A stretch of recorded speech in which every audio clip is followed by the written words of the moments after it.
Hi everyone, welcome to JY Education Mantra. आज का भाई हमारा क्लास 7th एनसीईआरटी बुक का 3rd चैप्टर रहेगा भाई हमारी बदलती पृथ्वी।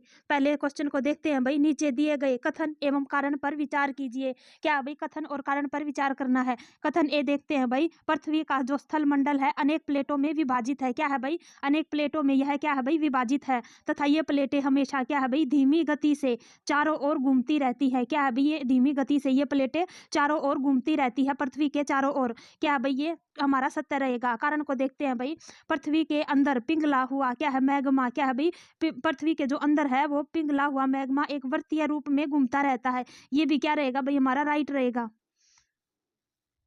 आगे देखते हैं भाई, ए देखते हैं, ए एवं आर दोनों सही है। क्या है भाई, और आर ए की सही व्याख्या करता है। हमारा ए आंसर क्या रहेगा भाई, सत्य रहेगा।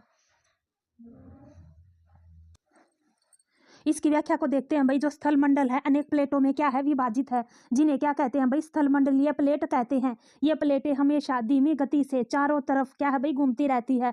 प्रत्येक वर्ष केवल कुछ मिलीमीटर के लगभग क्या है भाई, कुछ मिलीमीटर के लगभग क्या है भाई ये प्लेटें हमेशा धीमी गति से चारों ओर पृथ्वी के घूमती रहती है। ऐसा पृथ्वी के अंदर पिघले हुए मैग्मा में होने वाली जो गति होती है उसके कारण होता है। पृथ्वी के अंदर पिघला हुआ मैग्मा क्या है भाई एक वृत्तीय रूप में घूमता रहता है।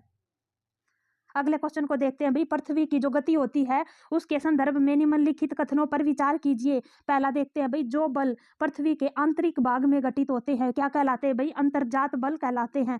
जो बल पृथ्वी के आंतरिक भाग में घटित होते हैं उनको अंतर्जात बल कहते हैं। और जो बल पृथ्वी की सतह पर क्या होते हैं भाई उत्पन्न होते हैं उन्हें क्या कहते हैं भाई, बहिर्जात बल कहते हैं। ये क्या है भाई, दोनों के दोनों सत्य रहेंगे। और हमारा आंसर क्या रहेगा भाई, ए और दो दोनों सत्य। आगे देखते हैं भी अगले क्वेश्चन को। पहले भाई इसकी व्याख्या को देखेंगे।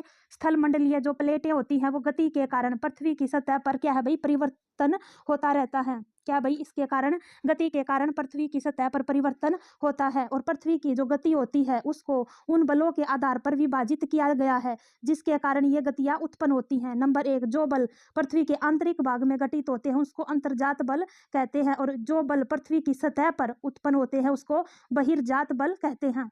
अंतर्जात बल क्या है भाई, कभी आकस्मिक गति उत्पन्न करते हैं तो कभी धीमी गति। भूकंप, ज्वालामुखी एवं भूस्खलन क्या भाई जैसी आकस्मिक जो गति के कारण पृथ्वी की सतह पर अत्यधिक हानि होती है। अगले क्वेश्चन को देखते हैं भाई, निम्नलिखित में से कौन सा कथन इसमें अंतर्गत क्या भाई, भूपरपट्टी के नीचे का वह स्थान जहां कंपन आरंभ होता है उसे क्या कहते हैं भाई, उद्गम केंद्र कहते हैं। और उद्गम केंद्र के भू सतह पर उनके निकटतम स्थान को क्या कहेंगे भाई, अधिकेंद्र कहेंगे। क्या रहेगा भाई हमारा सी हमारा आंसर रहेगा। इसकी व्याख्या को देखते हैं भाई, स्थल मंडलीय प्लेटों की गति करने पर पृथ्वी की जो सतह होती है उस पर कंपन होता रहता है और यह कंपन पृथ्वी के चारों ओर गति करता है और इस कंपन को भूकंप कहते हैं। क्या है भाई, इस कंपन को क्या कहेंगे, भूकंप कहेंगे। भूपरपट्टी के नीचे का वह स्थान जहां कंपन आरंभ होता है, क्या भाई भूपरपट्टी के नीचे का वह स्थान जहां कंपन आरंभ होगा उसे उद्गम केंद्र या फोकस कहते हैं। उद्गम केंद्र की जो भू सतह है उस पर उसके जो निकटतम स्थान को अधिकेंद्र कहेंगे। क्या कहेंगे भाई, अधिकेंद्र कहेंगे। अधिकेंद्र से कंपन क्या है भाई बाहर की ओर तरंगों के रूप में गमन करता है। अधिकेंद्र के निकटतम भाग में सर्वाधिक हानि होती है। क्या है भाई, अधिकेंद्रतम भाग होगा उसमें सबसे ज्यादा हानि होगी। अगले क्वेश्चन को देखते हैं भाई, नदी जब क्या करती है भाई, मैदानी भाग में प्रवेश करती है तब वह मोड़दार मार्ग पर बहने लगती है। क्या भाई, नदी के इस बड़े मोड़ों को क्या कहेंगे भाई, विसर्प कहेंगे। क्या कहेंगे, विसर्प कहेंगे। इसकी व्याख्या को देखते हैं भाई, नदी जब मैदानी भाग में प्रवेश करती है तब वह मोड़दार मार्ग पर बहने लगती है। क्या भाई, मोड़दार मार्ग पर बहेगी और इस नदी के इस बड़े मोड़ों को क्या कहेंगे भाई, विसर्प कहेंगे। आगे देखते हैं भाई, नदी द्वारा चापाकार झील क्या है भाई, उसका निर्माण किया जाता है। नदी द्वारा चापाकार झील का निर्माण किया जाता है और वह कहाँ होता है भाई, मैदानी भागों में होता है। इसकी व्याख्या को देखते हैं भाई, नदी जब मैदानी भाग या क्षेत्र में प्रवेश करती है तब वह मोड़दार मार्ग पर बहने लगती है। क्या भाई, मोड़दार मार्ग पर बहेगी और इस बड़े मोड़ों को क्या कहेंगे भाई, विसर्प कहेंगे। जब नदी का पानी घुमावदार मार्ग में प्रवाहित होता है तो अवतल किनारे पर क्या करेगा भाई, अपरदन और उत्तल किनारों पर निक्षेपण करेगा और कालांतर में यह क्या है भाई प्रक्रिया बढ़ती जाती है और मोड़ अधिक घुमावदार होता जाता है। ये घुमाव क्या होगा भाई एस टाइप का होगा ऐसे, और अंत में यह घुमाव क्या होगा इतना हो जाता है कि यह मुख्य नदी से अलग हो जाती है।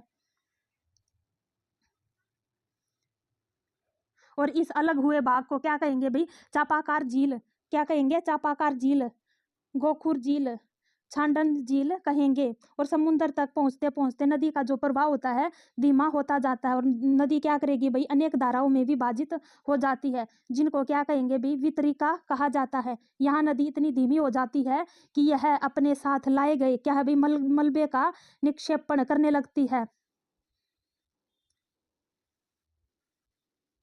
प्रत्येक वितरिका अपने मुहाने का निर्माण करती है। सभी मुहानों के अवसादों के संग्रह से क्या होता है भाई डेल्टा का निर्माण होता है। अगले क्वेश्चन को देखते हैं। निम्नलिखित में से कौन सी तटीय स्थलाकृतियां समुद्री तरंगों के द्वारा बनाई जाती हैं? क्या है भाई समुद्री गुफा, क्या है भाई समुद्री गुफा, तटीय मेहराब, स्टैक और समुद्री भृंगु, क्या है भाई ये सभी के सभी हमारे आंसर रहेंगे। हमारा क्या आंसर रहेगा भाई डी हमारा आंसर रहेगा। इसकी व्याख्या को देखते भाई।